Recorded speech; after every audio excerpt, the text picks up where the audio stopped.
Some people say time is like a river that flows swift and sure in one direction. But I have seen the face of time, and I can tell you, they are wrong. Time is an ocean in a storm. Unless you're listening to The Gaming Outsider. Hey, this is Yuri Lowenthal, and we should all listen to The Gaming Outsider. Greetings, programs, and welcome to episode 323 of The Gaming Outsider, a video game podcast with a focus on our incredible community. Today is Monday, November 30th. I am your host, Chris Barensmeyer, and with me is my friend joining me is Zack Parkerson. How you doing, bud? Hey, man, I'm back.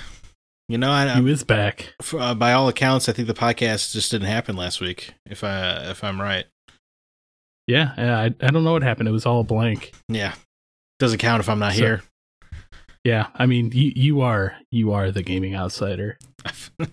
Yes, that's true. We are the Gaming Outsider special this week. I'm just the period at the end of the sentence. I've always thought of you that way.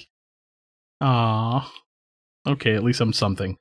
If you haven't noticed, Scott is not here. He's dealing with some personal issues. Wish him luck. I love him. He's a good dude. So yeah, it's a good time for the GoCast, huh? We're all just falling apart. Yeah, we get to. Well, we're still going because we're here for the community. Right. So, what about you? Anything going on this week, man? No, man. I wish I'm playing a new game. That's about it. Just kind of it's been a week. It's been a week. It's been a week. I know the feeling. I'm still stuck away from home, sitting in a hotel. Right, it's a good looking hotel room though. Yeah, it's not bad. I mean, could do worse.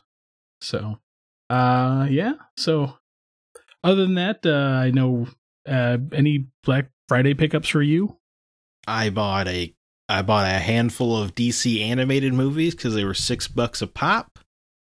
But that's about it. It's funny. I feel like when I get older, as I'm getting older, Black Friday holds less appeal.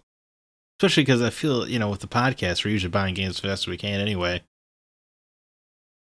Yeah, I think this is the first Black Friday I didn't buy anything. Yeah, I'm surprised to hear this out of you.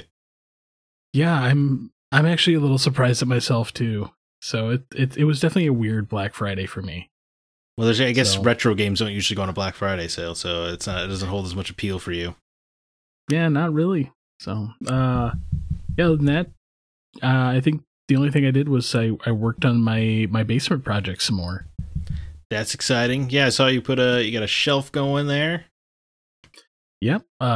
Built a 7-foot long, 6-foot high shelf and kind of changed the layout of the game room some. So ran out of space, needed to freshen things up a little. Times they are a-changin'. Yeah.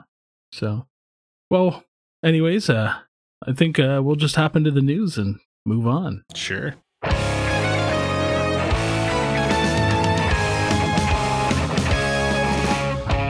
So, this week in the news, we have Watch Dogs Legion's online mode gets delayed to 2021. Assassin's Creed Valhalla patch gives the game a 60 frame per second performance mode. And the Crown Prince of Saudi Arabia's Crown Princes Foundation looks to buy a 51% stake in Japan's based SNK company. You want to kick anything off?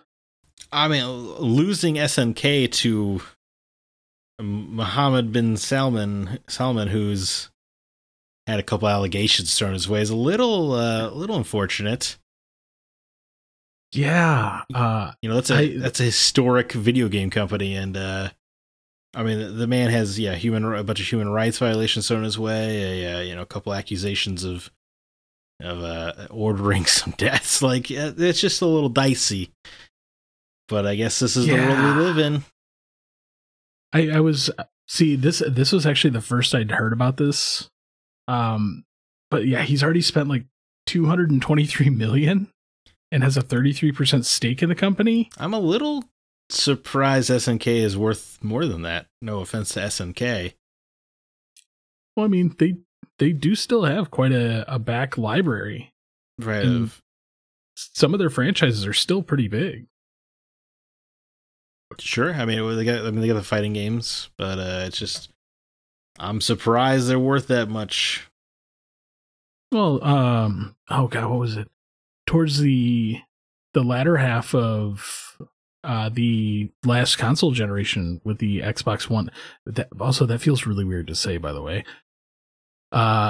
They started releasing all the SNK games, but it's like $8 games, like all the old arcade games. I picked up quite a few of them, so it feels. I mean, they're still there, but yeah, man, seeing that company go that direction, but publicly traded company. I mean, technically, you could do the same thing with Konami. I was gonna say I can't do anything about it, right? I mean, I know Riot was going to do something with Saudi Arabia, I want to say a couple years ago, and then they pulled out due to the backlash. But SNK doesn't have that option because they're just publicly traded. Yeah, who knows? Maybe being bought up by somebody will breathe some new life into some of their stuff. I would just prefer it went to a more reputable group. Right? Yeah, I prefer it goes to a country where homosexuality isn't a crime. Capital punishment. That'd be dope. But yeah. Oh well. That makes me a little sad. It's just a little, it's just a surprising turn of events for SNK. That it is. As far as me, the Assassin's Creed Valhalla patch kind of perked my interest a little, mostly because I finished this game and I already thought the game looked really good. So the fact that they're getting a performance mode is kind of weird. Right, it's interesting. It's not coming to the Series S. Yes. So we're starting to see that divide there. Yeah, but again, with the Series S being not as powerful, I mean, it's essentially a slightly beefed up Xbox One. No, I know it makes sense. It's just, I would have expected them to wait a little longer before you start seeing, features exclusive to the X. Yeah. Well, yeah, that is really early to start kind of abandoning that plan. I mean, yeah. I'm hoping that it's not going to go that way that quickly. I mean, I don't know about you, but the more I think about it, I don't see the S really sticking around as long as I thought it was going to. Yeah, I think its biggest strength is that you can get one for $25 a month. But if you're already doing $25 a month, is it really that crazy just to jump it up to $35 a month and get the X? Especially when, I mean, they're already clearly the evidence is there that the Series S is not going to be, around for much longer in a meaningful way. But what still blows my mind about that is I have a feeling I'm going to eat crow on this one, but that thing is still selling out. Yeah, I mean, but all these new consoles are going to sell out perfectly well until like March, I would assume. Yeah. And then hopefully I can watch all the scalpers just get bombed. Yeah, I hope bad things happen to those people. Yeah. Looking a little further into this patch, there's a few other things they're updating. Like apparently, I didn't know this, but the fish do not spawn in Norway when there's bad weather. Interesting. It's a very specific thing for people to notice. Yeah, people were getting mad about that. Or sometimes crows will randomly just fall out of the sky. I mean, that's kind of cool. But these are things that I didn't notice. I finished the game. Right. But I didn't notice any of these things. So I'm kind of curious on like how many people are having these issues that required this patch. Well, yeah, I do love the idea of somebody going on a message board and be like, the fish don't spawn, immersion ruined in my sci-fi time traveling DNA blood encoded genetic memory video game. It is a very strange thing to get upset about. Yeah. But hey, I think it's a good sign that the developers are already trying to get, wring more out of these new consoles, though. That's cool. Yeah, I mean, I've actually heard already that Xbox and PlayStation have updates coming next month to solve a lot of the other issues that are happening. which we will get into some I had here in a little bit. I'm hearing DualSense is starting to drift. I read an article on Polygon about this. That's bad news. Yeah, I may have finally hit some Xbox bugs as well. Oh man. So one of the other news articles I want to touch on real quick, Watch Dogs Legions. I completely forgot that this was going to have an online mode, and now it's being delayed to 2021. Yeah, So, I don't think this is anything anybody really needs. The online mode. I don't know how this game is performing sales wise. yeah, I haven't heard any numbers. Like, I know it was big that first week, but then it's starting to get overshadowed by many other things because I was kind of blitzed with a lot of the ads for it, like on YouTube and other places online. And now that the game's out, I don't see them anymore. Wait, it's a little bit like when EA buried Titanfall 2 to promote Battlefield 1. It feels a little like Watch Dogs getting buried so Ubisoft can promote Assassin's Creed. I feel like Immortals Phoenix Rising is getting more airtime than Watch Dogs got. I see. I don't know about that because I have only seen one Immortals trailer. Okay. Whereas, like, everywhere I turned, I saw Ubisoft. Like, even in the Xbox store, when they changed all the Ubisoft covers to the Watch Dogs. Oh yeah. ones. You know what? I did forget about that. You know what? You're right. They tried for a hot minute. They did. I really do want to find the sales numbers on that game just to see if it warrants maybe even another sequel. Yeah. But going back to the online mode, apparently there's a quote from Ubisoft. Since the launch of Watch Dogs Legions, some of you have continued to have technical issues preventing you from enjoying the game.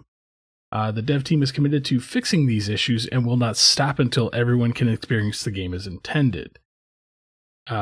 As an immediate next step, this week we are releasing update 2.20 to PC, PlayStation, Xbox, and unfortunately Stadia. The update will add a manual save game button to PC, as well as bring further stability improvements for Xbox One, Xbox Series X and S, and PlayStation 4. You can find the full list of patch notes here. Co-op mode will be up to 4 players, and the 8-player deathmatch sometime early 2021. Do you notice anything interesting about that? No PS5. Yes, Yeah. that hit me almost immediately that PS5 wasn't even put in that. I've played a fair amount of Legions. I've had a few technical bugs here and there, but nothing game breaking. Yeah, I mean, honestly, the kind of sandbox game like that, the glitches aren't really, they're just going to add to the fun anyway.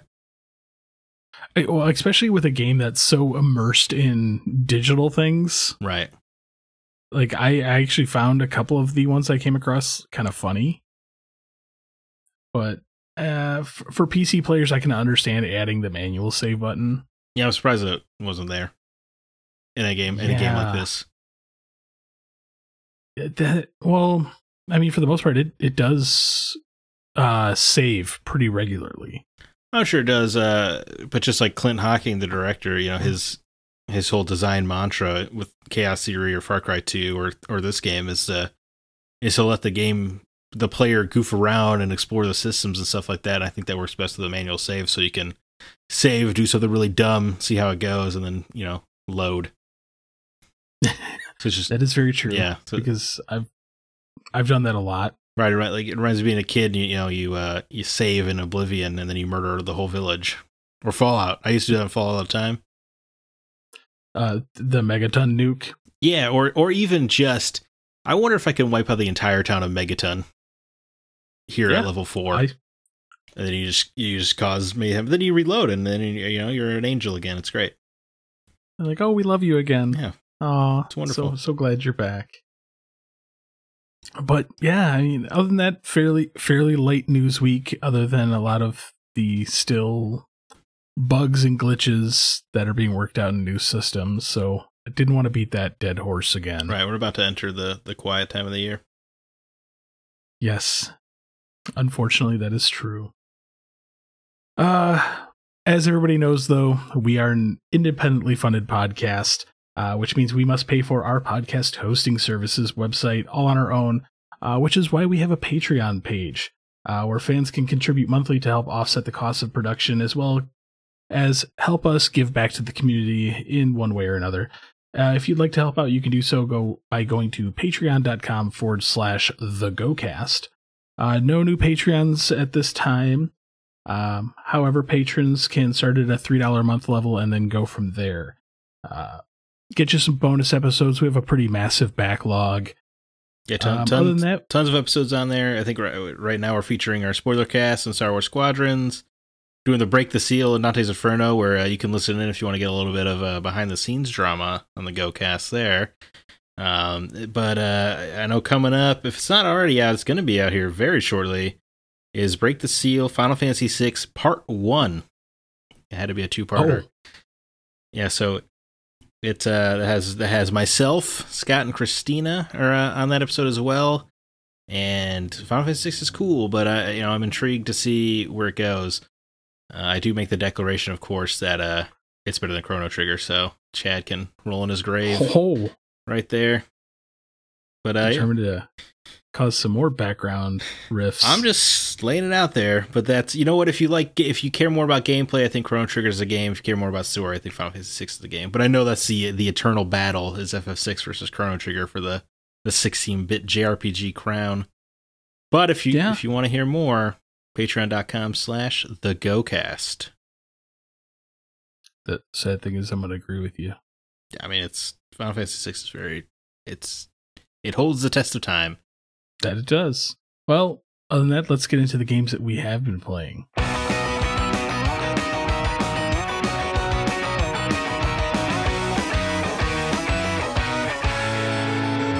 So, Zach, what's new?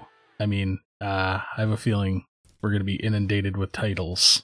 Yeah, no, it's a big release week. It's probably, I would imagine, the last big release week of the year, but who knows anymore. Right off the bat, a game you're going to hear more about here shortly is Chronos Before the Ashes. It's coming out on PS4, Xbox One, Switch, PC, and Stadia on December 1st. Dude, Stadia has a big week here. Empire Sin is a mobster simulation game. That's PS4, Xbox One, PC, Stadia. Again, Stadia. December 1st. Rainbow Six Siege gets its PS5 and Xbox Series X and S upgrades on December 1st as well. Twin Mirror, which is the newest Don't Nod game. It looks very Twin Peaks, like very. That's going to PS4, Xbox One, and PC December 1st. Worms Rumble. I love the Worms franchise. They're great. I watched the trailer for this. It looks like they're trying to hip and modernize the Worms. Like they're all wearing headphones and jamming out to beats. It's a little bit strange. But I'm intrigued to check it out. It's a PlayStation Plus game on launch for PS5 and PS4. It'll also be on PC December 1st. But if you have PlayStation Plus, you can try that at no cost, which is exactly what I'm going to be doing very shortly. The game that could not have a worse title if it tried is Immortals Phoenix Rising. That's coming to PS5, PS4, Xbox Series X and S, Xbox One, Switch, PC, and Stadia on December 3rd. I think that game looks super cool. Dragon Quest XI-S Echoes of an Elusive Age Definitive Edition, which has got to be the 4th or 5th re-release of this game. It's coming to PS4, Xbox One, and PC December 4th. That is Dragon Quest XI with all of the Switch exclusive content when they released it on Switch last year. So if you bought it on PS4, then you bought the Switch version because you're excited about the new content. Now you can buy it again on PS4 if you want to have it back at home. Ridiculous. FIFA 20. They're really double dipping over at Square Enix on that game. You probably need to make up all that money from Avengers. FIFA 21 gets its PS5 and Xbox Series X and S upgrade December 4th. It's worth noting, by the way, both FIFA and Rainbow Six Siege are free upgrades, so EA and Ubisoft remains scumbag free so far. Fire Emblem, Shadow Dragon, and the Blade of Light comes to Switch December 4th. That is the original Fire Emblem, where Roy and Marth come from, back from Smash Bros. Melee fame. And it's in English for the first time. Yeah, I was like, that seems familiar. I think that's super cool. Obviously, that's only happening because Three Houses was such a monster hit. But that is it's cool because we all know who Roy and Martha are, and none of us know what the hell they're about. Where they came from. Yeah. Then Fitness Boxing 2 Rhythm and Exercise comes to Switch December 4th. I feel like this is a game you could have got a couple months ago. Probably would have been a huge hit during COVID times. Although, you know what? It's not going to end anytime soon. John Wick Hex comes to Xbox One and Switch December 4th. That is a port of the John Wick game that came to PS4 this year and PC, I think, last year. And then Madden NFL 21 also gets its PS5 and Xbox Series XS upgrade December 4th. See, that is a monster list of games. Anything catching your eye?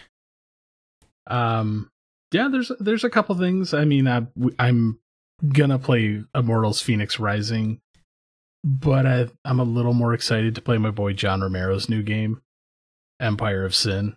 That's a John Romero joint, is it? Yeah, that's John Romero. I missed that.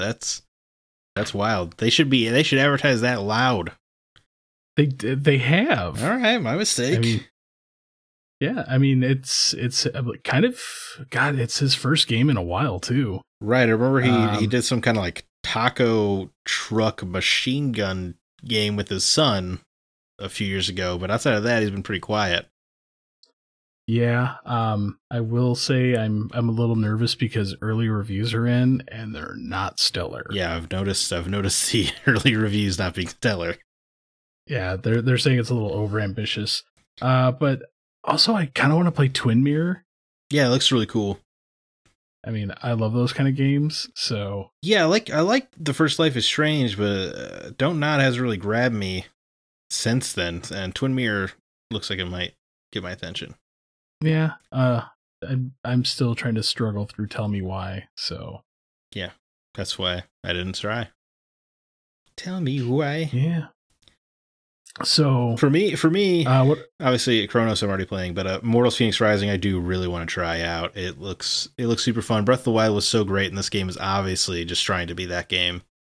It's supposed to be significantly shorter. Like, I was looking at reviews about like 40-hour game, which seems like a good size for that genre. For something like that, yeah. Yeah, and then Worms, I'm excited to check out. It's been a hot minute since I've played a Worms game. Yeah, I want to say I've played most of them, but none of them have ever been as good as Worms. It was Apocalypse, I think it was. Armageddon. Yeah, Worms Armageddon. That was the best. That was the premier Worms game. There was a really good one on GameCube. I think it was like Worms 3D. Yeah, that was great. Big fan. Like, played with my brothers a lot. I mean, Worms, I think it was just Worms HD on 360 was a lot of fun too. Yeah. But it's just, I'm a little skeptical based on the trailer for this game. Yeah, I mean, the moment you told me that they were like trying to modernize it, I'm like, we'll see. Trying to make the Worms hip for the kids. Yeah, don't mess with the solid formula. Exactly. So speaking of possibly solid formula, Chronos Before the Ashes. Tell me about this. Yeah. Because I'm interested. Chronos Before the Ashes was a VR game some years ago. I think it was 3 or 4 years ago, and they're porting it to console. And this is the first time I can remember a VR game getting retrofitted to be on a console. Yeah, I can't really. Tetris Effect. Yeah, I guess so. But that was kind of both. Resident Evil 7, I know, was on both when it came out too. But this is like this was a top to bottom VR game, and they made it on console. Chronos Before the Ashes, it's in the same universe as Remnant. Remnant something of the Ashes. From the Ashes, yes. Which was a shooter Souls-like, and that was really cool. I just thought the bosses were a little not fun. But this is Chronos is it's more traditional sword and shield kind of Souls-like. But it's got a very unique hook in that every time you die, you age a full year. Okay. So I saw that in the trailer, and I was actually kind of curious, like, because in the trailer it shows like large age jumps. Yeah, I mean, I would say every 5. Like, so you start off at 18, and then like I died a lot on the first major boss of the game, the Cyclops. I think I'm 40 now, and it's fun because it puts a little ticking clock on you. In that the older you get, the less strength and agility matter, and the more arcane matters. But when you're young, your arcane stat doesn't really count for anything. It's all strength and agility, so you kind of have to plan for the now and plan for your inevitable deaths. Okay. And like right now, I have a sword that levels up based on my agility, like double time or whatever. So it behooves me to not die because agility matters when you're young. But I'm already on like 41, so I'm already pushing it. And it is cool because like every 5 years your appearance changes. Like when you were 18, you just look, fresh face, and then by the time you're 24, your character starts growing stubble. And by the time you're in your 30s, he's got like a beard going, and he changes his hair up. It's just kind of a fun little hook, and the game's got a lot of fun one-off things it does. Like there's one part where you shrink down to go into a bookshelf to get a key, but you'll like go to the book and you'll take one of those ribbon bookmarks out and toss it out, toss it over the bookshelf ledge so you can descend to the next ledge.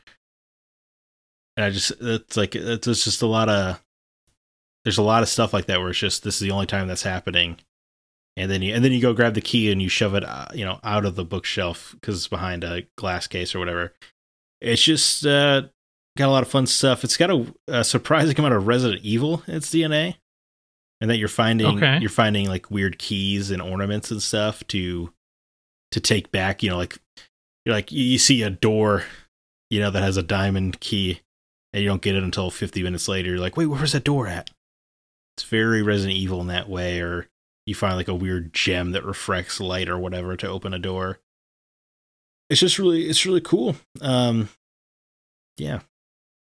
Going back to the aging mechanic, like when I first watched this trailer, I had serious Fable vibes.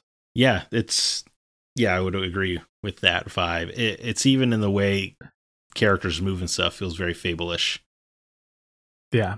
And then they're like, "Oh yeah, it's kind of like a Souls game." And then I immediately just felt like, man, I really don't like Souls style games.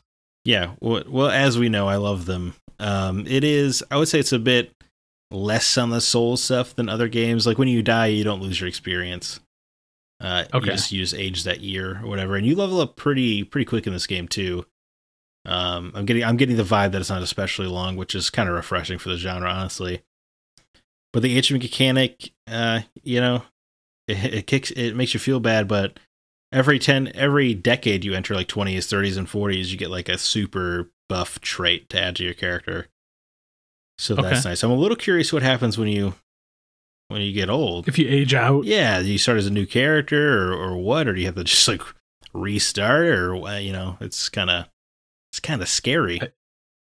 I think it would be really cool if they took it to like the super morbid side. Be like, oh look, now you're a skeleton fighting. That'd be awesome. You were a lich. Yeah, you're at 80 years old, you start to just decompose or something. That'd be friggin' awesome. I do have a couple problems with the game. The animations are fairly stiff and quite slow. Your swings are a lot slower than I would have expected, and I assume that's just kind of holdover from the VR animations. Yeah, actually, I could see that. So that kind of is a bummer, and I feel like the dodge is kind of hit or miss. They say you can play however you want, agility, strength, or magic, but with how dicey the dodge is, I've just found myself blocking more, and I think the parry systems in these games are super cool to master, right? Because you open up an enemy and you kick them back for like a one-hit kill usually.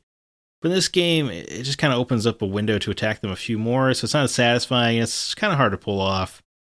So the parry and dodge are kind of disappointing.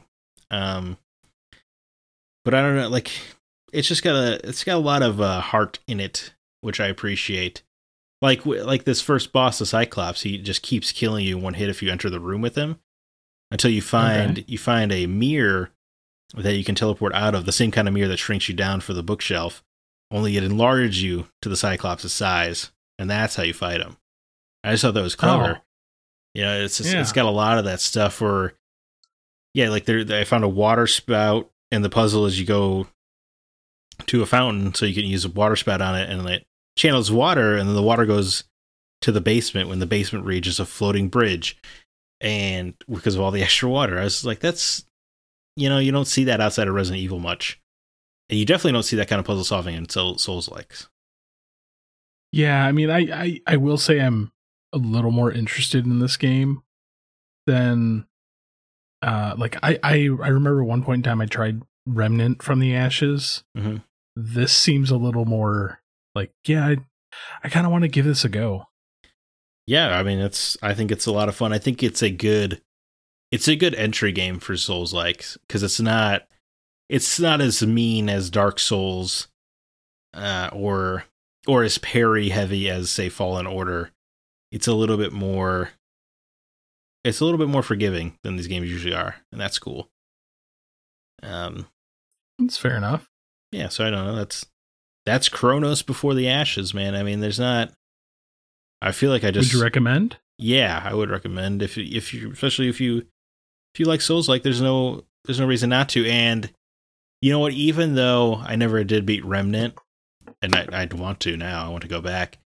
The connections to the Remnant universe are cool, and they're like subtle. It doesn't beat you over the head. It's just kind of, it's cool. They're building like a little Souls-like universe. Souls-like gunfire game cinematic Souls-like universe that they're building here.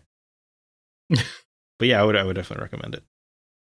But you, sir, have been playing the Falconeer on Xbox Series X. Yes. This game looks like that Zack Snyder movie, Legends of the Guardians, Owls of Ga'Hoole, if you recall that fine film. Yes, I do. A bunch of air combat. That was better animated. Well, one would hope. Are you saying the Falconeer is not a good-looking game? It's not great. Oh no. Yeah. So I remember first seeing this, and I kind of got a little excited because it's kind of like the Xbox launch exclusive, which is weird. Yes.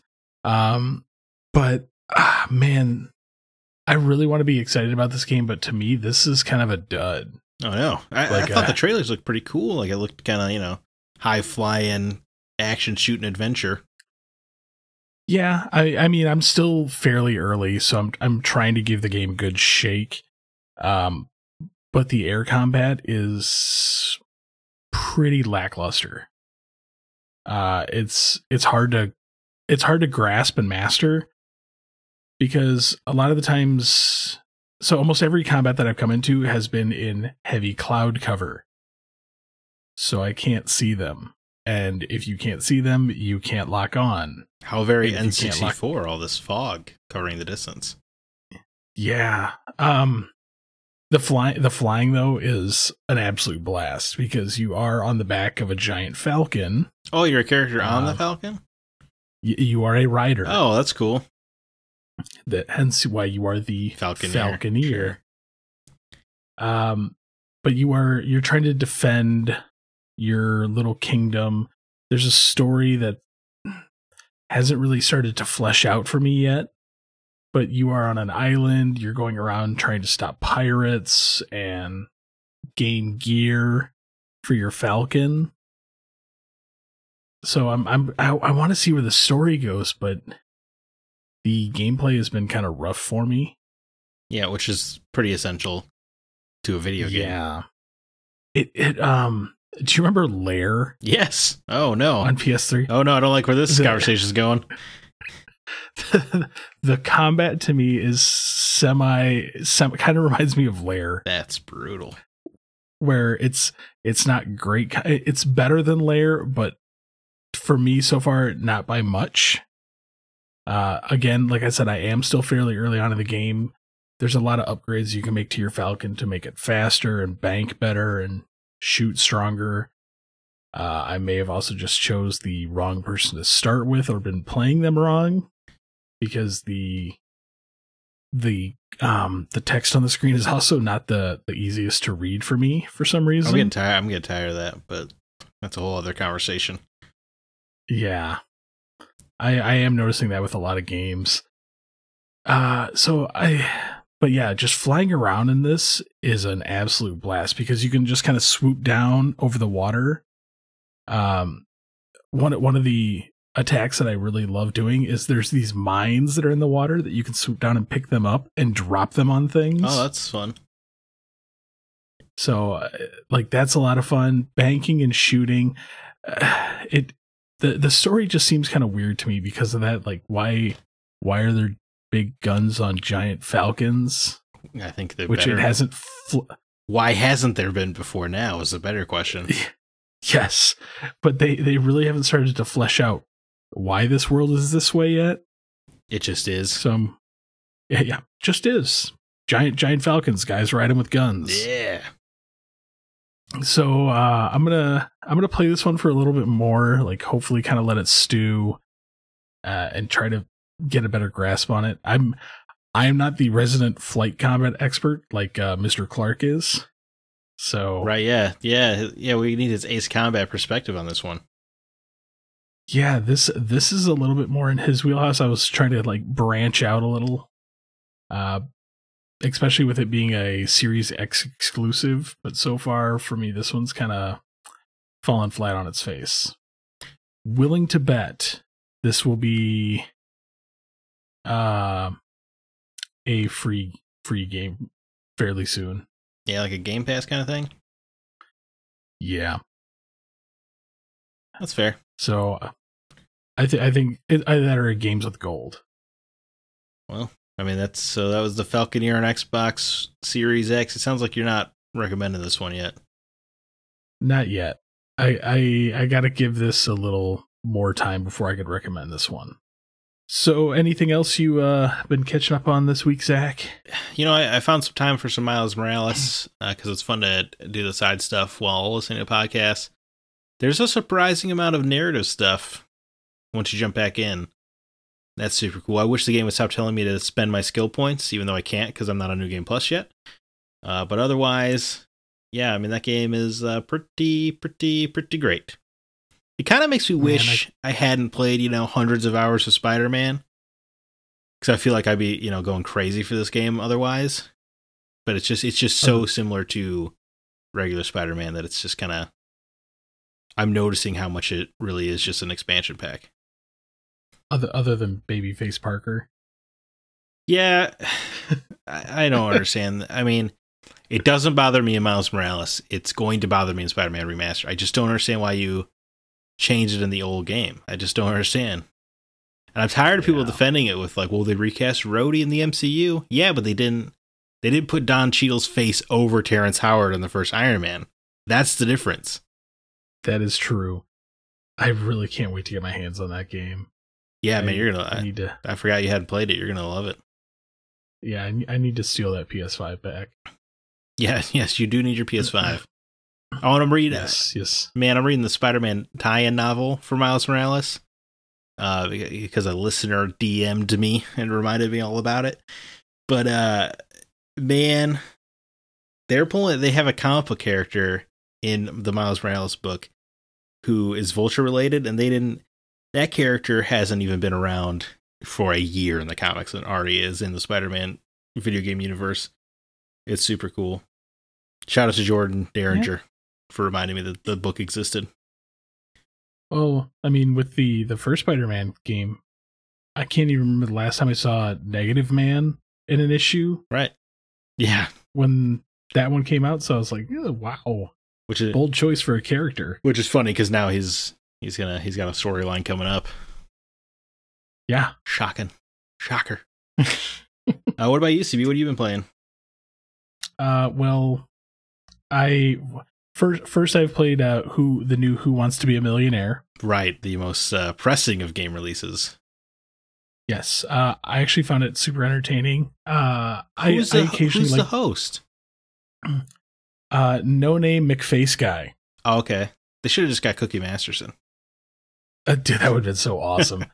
Yeah, it's just a randomly generated face. But I like to pick up family games like this every now and then to play with my older son and my wife. Does it have nothing to do with the easy achievements? No, because the achievements are not that easy. I am surprised. Like, one of them is like make it all the way to the $1 million question on normal without using a lifeline. That is a lot. Which, yeah, it's not easy. There's like another one that's like answer 1,000 questions correctly, which 15 questions at a time, and you don't always make it to the million. Yeah, that's a lot. That'll take you a while. Without a Regis Philbin to wittily guide you, I can't understand why you would do that. Yeah. Oh yeah, the back and forth banter between these characters is awful. Yeah, I would have to imagine. My one character keeps referring to himself in the third person, and his name is, so the randomly generated name is Massimo. Okay. And he's like, Massimo chooses D. And I'm like, why is he saying that and not the host? Yeah, that's weird. It kind of seems vaguely racist.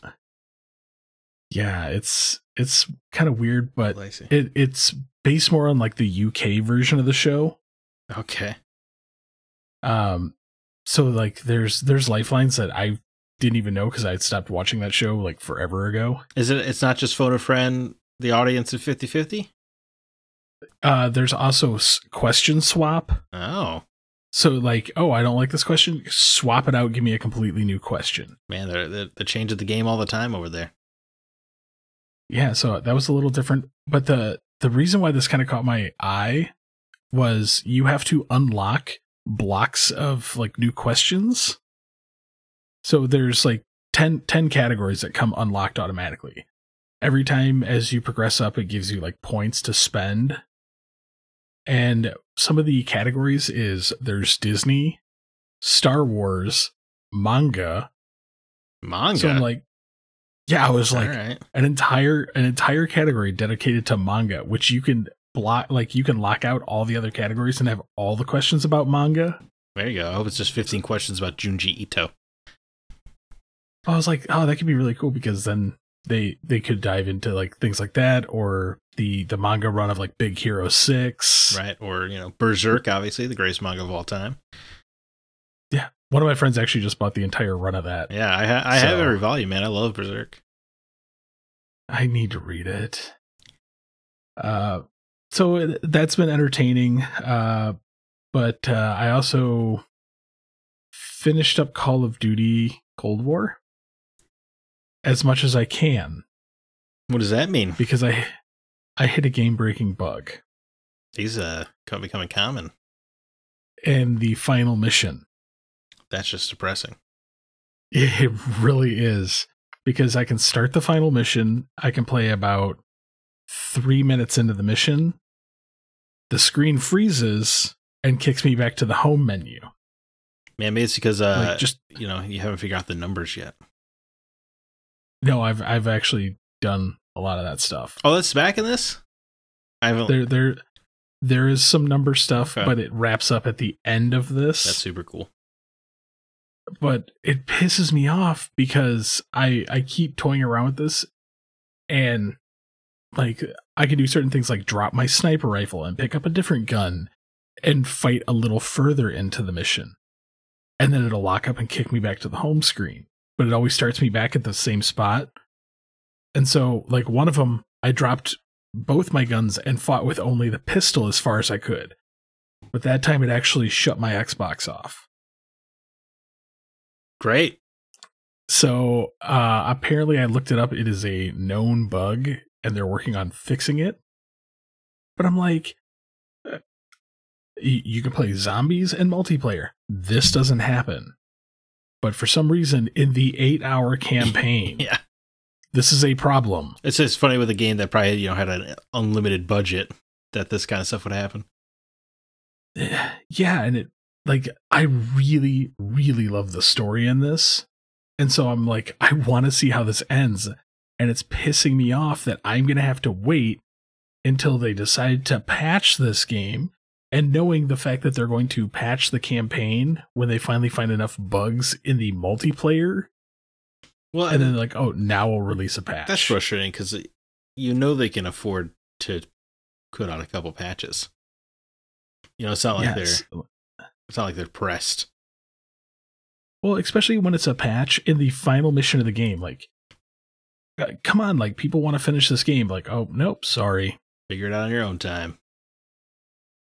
I literally spent almost an hour just trying to find ways to navigate through this section of the mission to get around this bug, and nothing.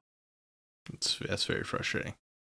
I think I counted 15 crashes, and I was just like, I've had enough. And it's pissed me off enough that I almost just don't want to even finish the game on principle. Sure.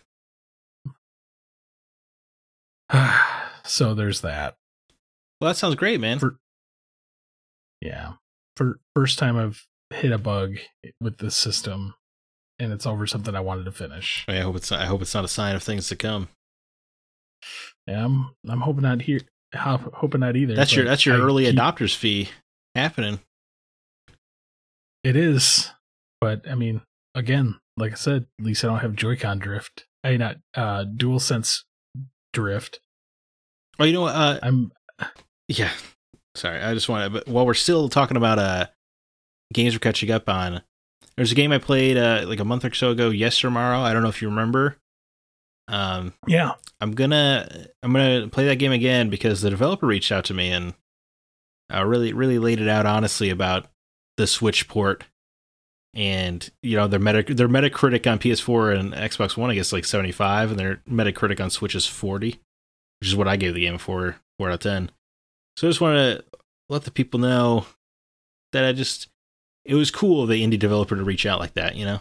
So I just want to, I'm going to pry blast through that game again because it had such a great foundation. That actually makes me really happy because when you do have a developer that's like, hey, I'm like, here's what's going on. Like, right. Trying to basically right a wrong. Yeah, you know, they did the PC version and then they outsourced the different versions of the game, and apparently the Switch people, you know, weren't up to snuff, obviously. And you know, I'm intrigued. Obviously the game still runs like crap, I'll let you guys know. But it would be nice to play that game. It had really great platforming, so it'd be nice to play that game. If it doesn't make me actively nauseous, that would be dope. Fingers crossed. When it comes to the site, though, we have some new Facebook members over at facebook.com/group/thegocast. This week we had Chuck, Jack, Monica Lynn, Vasquez, Dean both joined. I'm pretty sure that's one really long name. Welcome to the community over there. Yeah. Lots of, how many members are we? Do we know? Over 1,200. That's pretty cool. I'm not there, obviously, because Facebook is the actual devil. But all the rest of you can have fun. But if you want to go to where I'm at, we do have a Discord as well. You can find that in our show notes and our website, the Gaming Outsider Discord. No new members this week, but please, by all means, hop in there. I feel like you get a very good one-on-one with us if that intrigues you in any way over there. Come harass Zack. It's fun. Yeah, man. I mean, I'm actually going to talk about the Discord later in this episode. You know, iTunes reviews. We also don't have any new ones this week, but we are huge fans of iTunes reviews. So if you ever want to, we will read it word for word. You could leave us a 5-star review and pimp your podcast. We'll read it. I don't care. We just want that 5-star review. It really helps us in the algorithm over on iTunes. And yeah, I think that about does it for this week. That I think we just got to move right into the from the outside in topic, CB.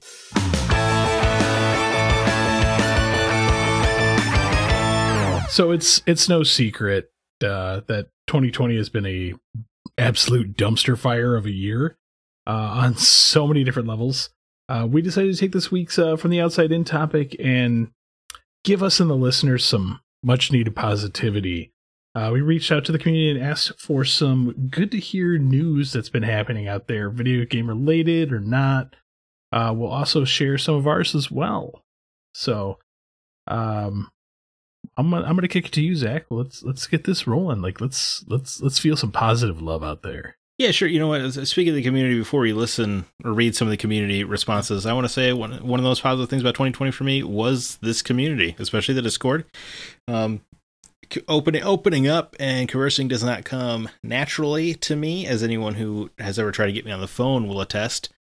But I've been really trying to, I turn notifications on for certain channels of the Discord because I've been trying to make an active effort to communicate as a human being more, and I feel like I've really had a lot of positive interactions, on Twitter, on Discord, etc. So I think just people has been kind of a bright spot of 2020 for me. I don't really have any specific stories. People close. I've had a really hard year financially mostly because of COVID. It's just reduced pay, less hours, etc. And I'm not going to name any names, but there are people close to me who helped me out in these times, and that was very powerful because the way I was raised, people did not give helping hands.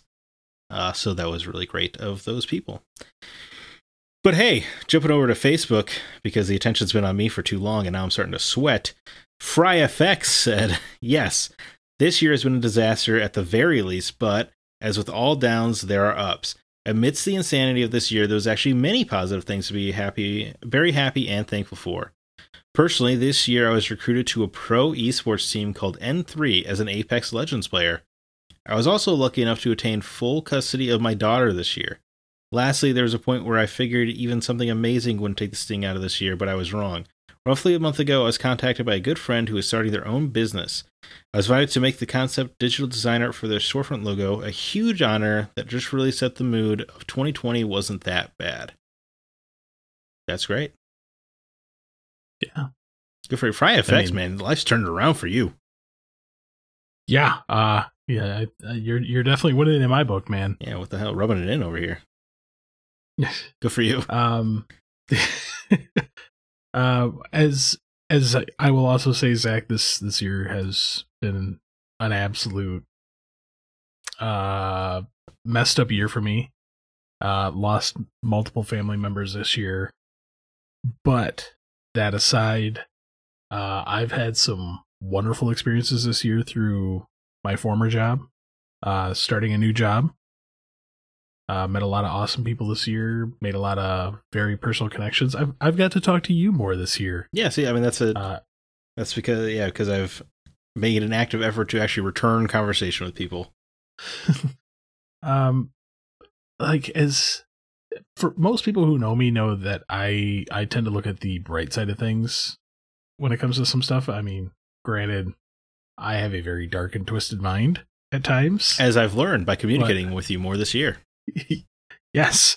But for me, I've always been raised with the try to put a positive spin on things. So this year it's been a little more difficult, but I got back from being in New York and immediately messed up my wrist and was off for 5 months. But it was an amazing 5 months that I got to spend with my sons, which I absolutely love doing. I mean, there's some people out there that hate spending time with their kids. Yeah. I love hanging out with my boys. So yeah, I mean, hey, the sun will come out tomorrow, man.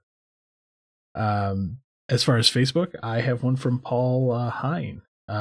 He found out he's going to be a dad. Speaking of dads, there you go. Yeah, Paul, way to not pull out, man. Hey, sometimes you pitch a winner. Yeah, I mean, that's good, man. Good for you. That's that I feel like would really tank my 2020 personally, but I'm glad it works out for Paul. Yeah, I mean, to each his own. I mean, would I want another kid? Probably not. But my wife has more say in that than I do, so. All right. Brian Regatti wrote in, my 4-year-old daughter is getting into video games and punk rock. One proud daddy, LOL. I got married and my sister Amanda is still the black sheep. LOL. Love ya, sis. Hey, man, getting married in the year of COVID. That's going to be a hell of an anniversary to remember. Yeah. Yeah, it really is. You're probably never going to forget how long you've been married because you'll always remember you were married in 2020. That is true. Plus, it's a good round number to like add on to. Sure. And you can also just be like, hey, we all lived. You know, me, my wife, and my daughter, we all made it through. That is true. I'm actually more curious. I'm going to have to reach out to Brian. Be like, okay, what kind of punk rock is your daughter getting into? Because that makes me happy because I love punk music. I'm not into. That's my first and foremost. We know you're not a music guy. Whatever. I like Brian. Rigatti is a cool last name, though. Yeah. Sounds like an excellent pasta dish. I'm going to tell him that next time I talk to him. Be like, Zach called you pasta. Exactly, this vaguely racist Italian comment. Man, I've got a long one here from my buddy Kevin. All right. Oh yeah, Kevin Hahn. I love this guy. Yeah, Kevin Honigford, resident DM for me. Resident nicest guy ever. Yeah, and I know he's probably been stereotyped before. Like you look at him on the street, be like, this guy looks kind of scary. He's just a big teddy bear. Yeah, I just say I've only briefly met Kevin at R2V2 2019, but he's just a very nice guy. That he is. He has said, while yes, 2020 has sucked, there's still a lot of good things in my life and a lot of good things happened for me this year. When everything got basically shut down, I started going crazy, sitting at home every day, not going to work or being able to go out to do things I normally do. In an effort to entertain myself, I committed to pushing myself outside of my comfort zone when appropriate. Thanks to that, I got to know some awesome people and found some fun new hobbies. Despite all the negative things going on, my life is good and I'm always grateful. His comment actually kind of reminds me that one of the best things that's come out of this year is I finally got a Dungeons and Dragons group. A new hobby. With Kevin that has still been going. So most of the time it's like, oh yeah, we got our D&D group and it lasted all of 3 weeks. Yeah, that's usually how those things go. Yeah, so we're still going strong. That's awesome, man. I mean, I know speaking for myself, new hobby, man, I've really gotten into reading books again this year because of just, well, you know, that's what you do when you're trapped inside, I guess. And I've been tearing through Star Wars books left and right. Now I'm reading this Miles book. You know, my Goodreads reading challenge this year was 7 books because I always try to set it for 10 and then read 2 books. But I've blown past 10 books this year, which is good for me because I'm reading all those comics all the time, CB, as you know. So it's kind of hard to squeeze in actual prose fiction. But I've been finding time for it. Watching less TV this year and doing more books has been cool. Yeah, I will definitely say my Audible account has been used a lot this year. Oh yeah, man. I think I'm up to 15 titles this year. That's insane. So which one we'll talk about another one here in a bit. So all right. So Quentin Thedens. During the whole staying home thing, I have been glad the amount of time I can spend with my family. I feel very fortunate. This past summer, I started playing Sea of Thieves, and it definitely helped me get through a good part of this year. Outside of video games, The Mandalorian Season 2 has made the last couple of months great. Like honestly, one of the primary positives of 2020 for me has been Star Wars. Just because I was the angry fanboy who burned all my EU books when they told me they didn't count anymore. That makes me sad. Yeah, man. I mean, I was so unbelievably into Star Wars as a youth, and they ripped it away from me, and honestly, was a bit traumatizing. But through Fallen Order and the first season of Mandalorian, and God forbid, I thought Episode 9 was a good conclusion. I know that's considered a war crime on the internet. No, I am in agreement with you. We seem to be in a select few. Yes, it's just been really good. It kind of. I know it's like kind of unbelievably nerdy to say that one of my fandoms has been healed, but it has, and It's been really great just diving back into all kinds of Star Wars stuff, watching Clone Wars and Rebels, and doing all those books and reading just hundreds of issues of Star Wars comics on Marvel Unlimited. It's been really great, and just because the good guys always win in Star Wars, so it's just kind of it's always a positive story in the end. Yes and no. I can think of a few. Well, yeah, I mean, a few instances. Episode 3 is one thing in the comics. How about that? That is true. Yeah, I can actually think of some of the old Legends books where it didn't always turn out right. Right. Well, Vector Prime. As you say, New Jedi Order was not kind. Yes, that's true. But generally, in the Marvel era of comics, things end well. Fair enough. For everyone. Fair enough. That's Disney's MO. Yeah. Well, luckily, Fallen Order, I think, was a huge step in the right direction too. Yeah, I think, and with Squadrons, I know people love Squadrons. It didn't do it for me as much. And with the Skywalker Saga Lego game looking so great, I think we're in a bright, beautiful future for Star Wars video games. Yeah. Speaking of Fallen Order and video game stuff aside, Disney released a Cal Kestis lightsaber you can buy. Yeah, I saw that. An actual at one. Galaxy's Edge. Yeah, it was fan voted in. I voted for Cal's lightsaber. I helped make it happen. It looks really good. It's an awesome blade hilt, I guess. It's freaking rad. Yeah, super cool. Because now when I go to Galaxy's Edge, I gotta buy 2 lightsabers. I gotta buy my own, and then I gotta buy Cal's. Yes. When you go, let me know, because I kind of want to go back and get another one. Okay. Yeah, you need more. I do. You're wearing your Galaxy's Edge hoodie right now. I am. I have one from Brandon Smith. I've played like 4 games to completion this year, which is a lot for me lately. And my remake of Final Fantasy 1 is nearly complete after 5 years working on it. Pretty excited about that. I have played some of his Final Fantasy 1 remake, and it is a lot of fun. For anybody out there who is a fan of Final Fantasy 1 or the Final Fantasy universe in general, I would highly recommend trying this thing out because it is a bit of a mind trip. Like, he added additional classes from later Final Fantasy games into Final Fantasy 1. Oh, that's cool. Yeah. Well, I mean, it's especially great because Final Fantasy 1 is not an easy game to revisit. No, it is not. But he's definitely made it playable. Like, a lot more accessible. Probably generally more fun. Yes, and I've been supporting him. Like, again, like people, he had a vision of fixing and improving Final Fantasy 1, and like I'm always for that. Like, anybody who has a dream or a vision like that and just wants to do it, like, just not to quote Shia LaBeouf, but just do it, man. Hey, man, Shia LaBeouf believed in you. Just do it. Just do it. I mean, Brandon, that's great though. I mean, completing a project like that, I can only imagine the feeling you must be going through.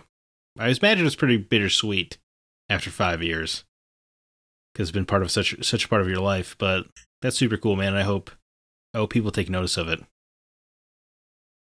Yeah, hopefully Square doesn't poop all over it. Yeah. So Kotaku doesn't write a big article about it and get it taken down. Square is generally pretty good about fan stuff, though, so I don't honestly know what they would do. Like, they promote like fan art and stuff. Something Nintendo would surely never do. That is true. But that's, I mean, I wish I had the wherewithal to complete some projects in my head this year, but I just didn't. I let the negativity get me down in that regard. So good job. I think I started too many. Yeah. I started too many projects this year. One day I'm going to write a comic book script. You'll see. One day. But jumping over to Discord, we had only one response over there from Akimbo. Non-gaming related, I was able to trick my girlfriend into agreeing to marry me. I mean, I got engaged. Gaming related, I just celebrated a 3-year anniversary of my Monday night gaming group. We basically all met online, live in 4 different states, and have played games online every Monday for the past 3 years. We played together for a year before finally meeting everyone in person at BlizzCon in 2018. I think that's such I mean, that's one of the great stories of video games, right? Is meeting people online.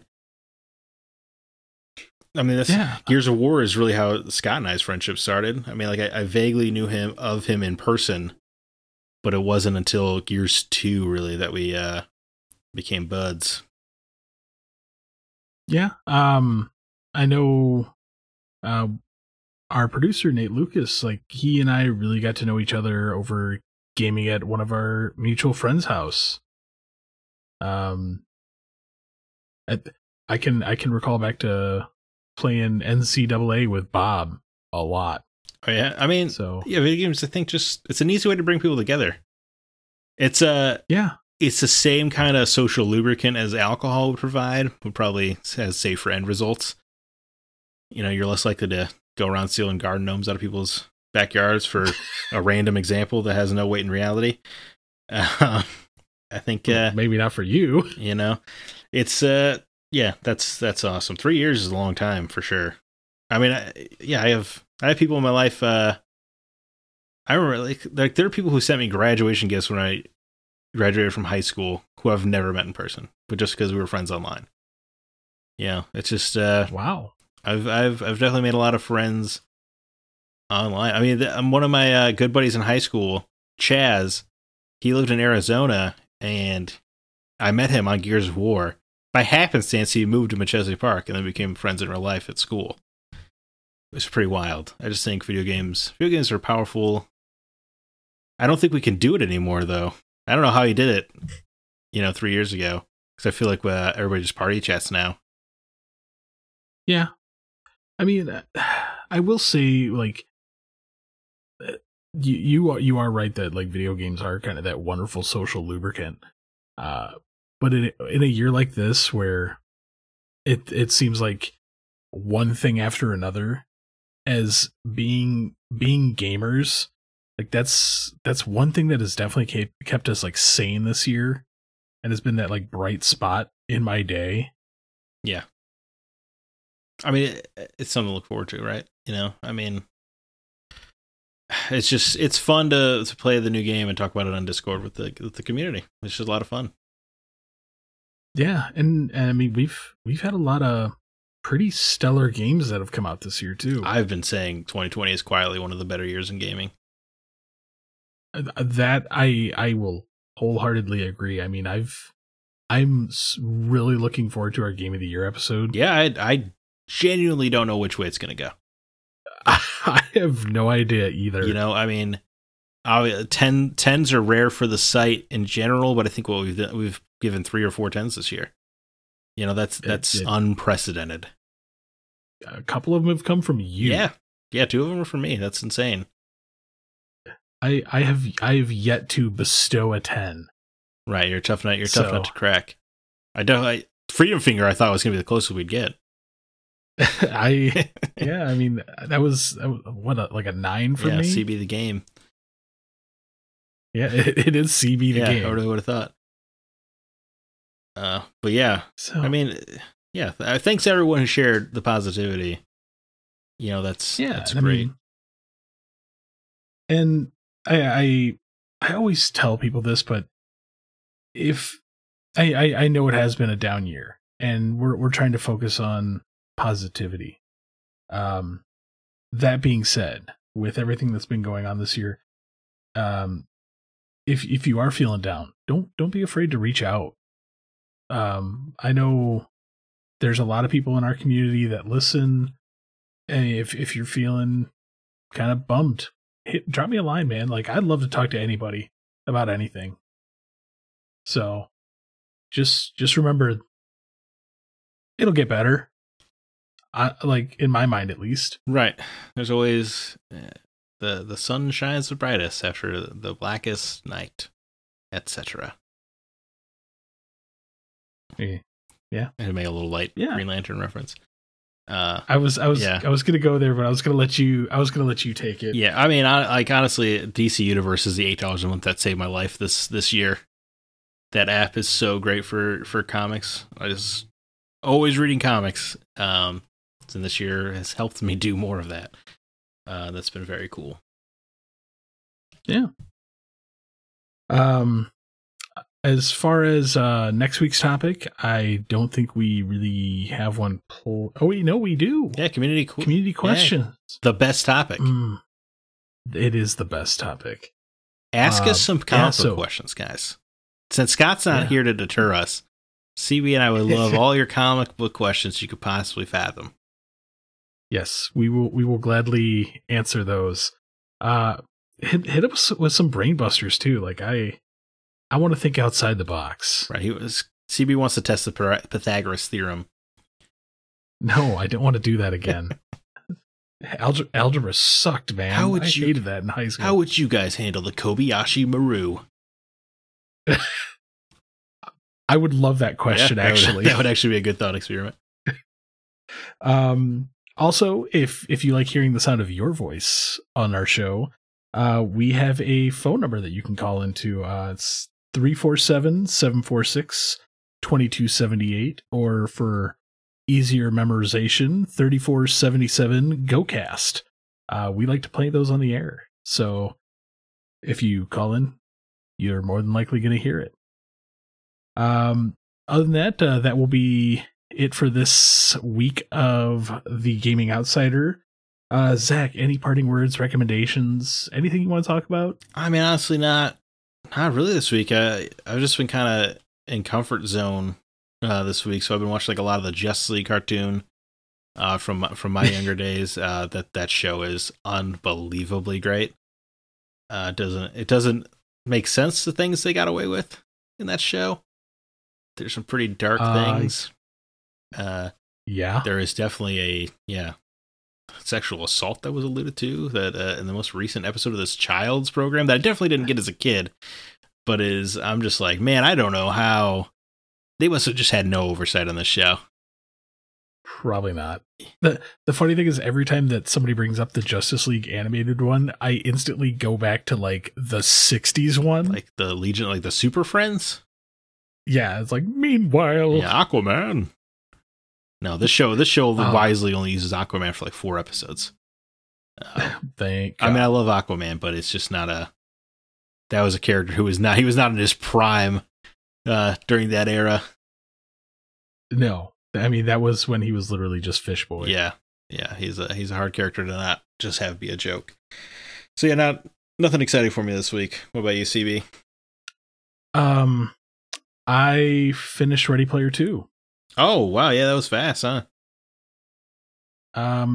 Yeah. I want to say it is not a terrible book. Okay.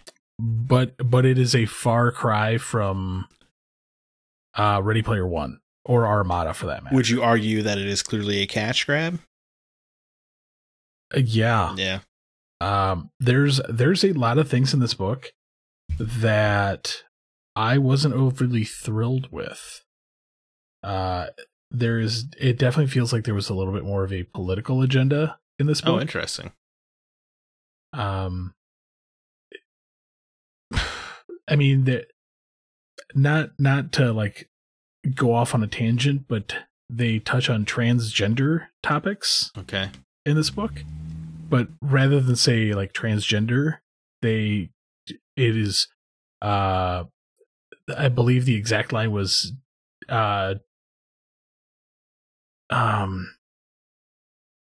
defined as male at birth. Okay. So like it just felt like a very odd term to use. The nostalgia, like the part of the reason I loved Ready Player 1 was the pure 80s nostalgia. To me, the no-brainer move would to transition the sequel into 90s nostalgia. I feel that they tried that. Okay. But the problem was there was too much 2000s nostalgia and like 2012 nostalgia. That's not long ago that's not long enough ago to be nostalgic. Yeah. I mean, like I said, there was a sprinkling of 80s and 90s and then some 2000. I mean, there was like 2 whole chapters on Prince, like the artist formerly known as, sure. Which I was like, that seems like a bit much. And there wasn't, it felt like it was very constrained. Like there was just too much, like everything was just too broadened out on some topics. Like Ready Player One seemed like it's like, oh, we're going to dive down this hole for a little bit and explore this and then go here. Mm-hmm. But when you make 2 to 3 chapters on the same thing and just like keep stretching it out and stretching it out, yeah, like, it doesn't feel the same. It sounds a little forced. Yeah, it really did feel very forced. The way the book ends kind of brought a smile to my face. Okay. Is it the same characters as the first book? Yeah, it's still Wade. Okay. Or Parzival. So almost all the characters are still there.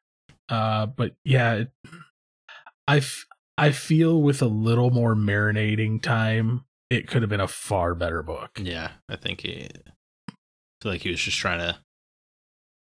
Yeah, it felt like everybody was like, you need to make a sequel. Well, crap. Right. Well, I mean, what better time to get some writing done than COVID? Yeah. And it makes me sad because I loved Ready Player One. I absolutely adored Armada. Interesting. Okay. This one to me is a far cry from both. That sucks to hear.